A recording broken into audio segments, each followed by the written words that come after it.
پر موجود ہیں جو کہ عمرہ کر آئے ہیں، اور اس کے بعد دیکھیں کہ سعادت عمرہ حاصل کرنے کے بعد حج حاصل کرنے کے بعد عمرہ حاصل کرنے کے بعد، کیونکہ جب آپ حج پہ جاتے ہیں تو آپ عمرے بھی کرتے ہیں، اور اس کے بعد آج مارکہ حق میں ہمارے ساتھ موجود ہے۔ السلام علیکم ڈاکٹر عابد، جشن آزادی بہت بہت مبارک۔ بہت مبارک، کیا ماشاءاللہ آج لگ رہے ہیں آپ، آئے ہیں اگر مطلب کہتے ہیں نا کہ انڈیا کو جلانے کے لیے کافی ہے کہ ہماری لوگ چیک کریں۔ زبردست جی، میرے سامنے موعید انصاری صاحب بیٹھے ہیں، آپ کو بھی جشن آزادی موعید بھائی بہت بہت مبارک۔ السلام علیکم، اور سب ایک دفعہ مل کر اونچی آواز میں بولیں گے پاکستان زندہ باد۔ اور ایک جناب اسی کے ساتھ ساتھ ہم بات کریں گے اب ڈاکٹر عابد سے۔ ڈاکٹر عابد مجھے بتائیں، یہ 78واں جو یوم آزادی ہم منا رہے ہیں، اور یہ 78واں یعنی جھنڈا ہم نے گاڑا، جا کر انڈیا کو بتایا کہ بھائی پنگا نہیں لینا، تو کیا کہیں گے اس بارے میں؟ بسم اللہ الرحمن الرحیم۔ دیکھیے، جشن آزادی ایک ایسی آزادی ہے جو برسوں کا لوگوں کا خواب ہوتا ہے، بالکل قوموں کا خواب ہوا کرتا ہے۔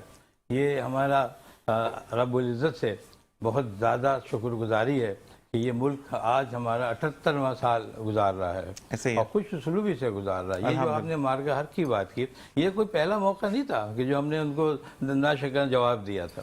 اس سے پہلے بھی ہم کئی جوابات ان کو دے چکے ہیں، اور بہت سخت طریقے۔ 65 کی جنگ کون بھول سکتا ہے؟ 48 ایم ایم عالم نے 6-5 ایک منٹ میں 6 تیارے کرائے، ورلڈ ریکارڈ بنایا تھا۔ بالکل، ہمارے تو ورلڈ ریکارڈ بنانے کے بڑے کارکن لوگ موجود ہیں ہمارے۔ اچھا ڈاکٹر عابد، ایک بات، آپ بھی ڈاکٹر ماشاءاللہ پڑھ کر بنے، ٹھیک ہے، سوالات کا جواب بھول جائیں تو آپ ڈاکٹر نہیں بن سکتے تھے، ایسا ہی ہے نا؟ ٹھیک ہے، انڈیا والے سبق کیوں بھول جاتے ہیں؟ مجھے یہ سمجھ نہیں آتی، کیا کوئی حافظے کی کم وہ ہے؟ ویسے تو چمن پراش بڑا ان کا مشہور ہے دنیا میں، تو یہ چمن پراش کھائیں، تو یہ خود کیوں نہیں کھاتے وہ چمن پراش؟ دیکھیے، میں ایک سخت بات کرتا ہوں اس موقع پہ، بالکل، کہ ہمارا معارضہ حق جو ہے جاتا ہے وہ اللہ کی طرف جاتا ہے، توحید پہ جاتا ہے، بالکل ایسا ہی ہے، جبکہ ان کا جو جاتا ہے وہ توہم پرستی پہ جاتا ہے۔ ایسا ہی ہے، تو آپ کا جب تک سرپرست نہیں ہوگا صحیح، تب تک آپ کیسے کسی کو فتح یاب کریں گے؟ آگے بڑھیں گے آپ اپنے بتوں کو لے آئے۔ ہمارے قرآن میں واضح طور پر موجود ہے، یہ بت جو کسی کا کچھ نہیں کر سکتے، آپ ان سے مانگتے ہیں۔ آپ ہمارے اللہ سے مانگ کے تو دیکھیں، آپ ایسا ہی ہے، دیکھیں آپ کو کیا کچھ نہیں ملے گا آپ کو انشاءاللہ۔ تو ان کا جو کنسیپٹ ہے، جو مذہب کی کنسیپٹ ہے، وہ شروع سے ایسا رہا ہے کہ وہ انسانیت کے خلاف رہا ہے۔ جھوٹ پہ ان کا جو ہے ڈیپینڈ کرتا ہے، ان کا جو مذہب ہے جھوٹ فریب پہ چلتا ہے وہ۔ اچھا ڈاکٹر میں یہ سمجھتا ہوں کہ اس کو ان کو اپنے آپ کو راہ پہ لانے کا ابھی بھی موقع ہے۔ نہیں، لیکن ڈاکٹر صاحب یہاں پر ہم یہ بات ضرور میں دیکھنے والوں کو بھی بتانا چاہوں گا کہ اگر ہم بات کریں پاکستان کی، تو نہ صرف مسلمان بلکہ یہاں پہ ہندو، عیسائی، ہمارے سکھ بھائی، یہ بہت سیف ہیں۔ ہم کیونکہ اہل کتاب ہے ان کی بات نہیں کرتے، چلیں وہ بالکل ہمارے ساتھ موجود ہیں، لیکن ہم اگر ہندو برادری کی بات کریں تو وہ بھی پاکستان میں بہت سیف ہے۔ انڈیا میں بھی ہندو سیف نہیں ہے، اگر وہاں پر کوئی نچلی ذات کا آ جاتا ہے بندہ تو اس کو وہ نہیں کیٹر کرتے، جبکہ پاکستان میں ذات کا پرابلم ہی نہیں ہے۔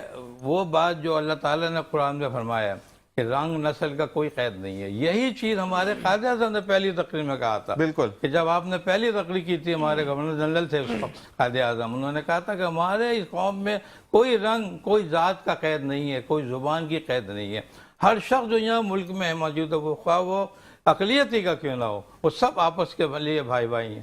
لیکن یہ قانون ہمارا جو ہم دیکھتے ہیں، جب انڈیا میں دیکھتے ہیں کہ مسلمان کتنی مشکلات کا شکار ہیں، ایون ان کے دوسرے لوگ ہیں، یعنی سکھ جو ہے ان کے مشکلات کا شکار ہے، جبکہ ان کا کیا مذہب ہے؟ انہوں نے سوچتے نہیں ہے کہ ان کا کیا مذہب کی کیا تعلیم ہے، ان کی کیا وہ انسانیت بھی ہے؟ انسانیت بھی اس کا بھی درس نہیں دیتی۔ نہیں، جب آپ نے دیکھا تھا کہ انہوں نے ایک امن کا جھنڈا لگایا تھا کہ سفید جھنڈا لہرا دیا، تو انہوں نے اپنے سکھ برادری پر ہی میزائل فائر کر دیے، مطلب اتنی جاہلیت ہے۔ خیر، قانون نہیں ہے نا، کوئی راستہ نہیں ہے ان کے پاس، جو ہے نا، یہ کب تک بھٹکے لوگ ہیں۔ میں تو آج بھی دعوت حق دیتا ہوں اس پروگرام کے وساطے سے کہ آ جاؤ پلیٹ فارم پہ، آ جاؤ توحید کے پلیٹ فارم پہ آ جاؤ۔ نہیں، اور دوسری بات ہے کہ اگر آپ کو ناشتہ کرنا تو ہم کرائیں گے ڈاکٹر صاحب، ڈاکٹر صاحب ہم پیچھے نہیں ہٹتے، ہم مسلمان اور دوسرے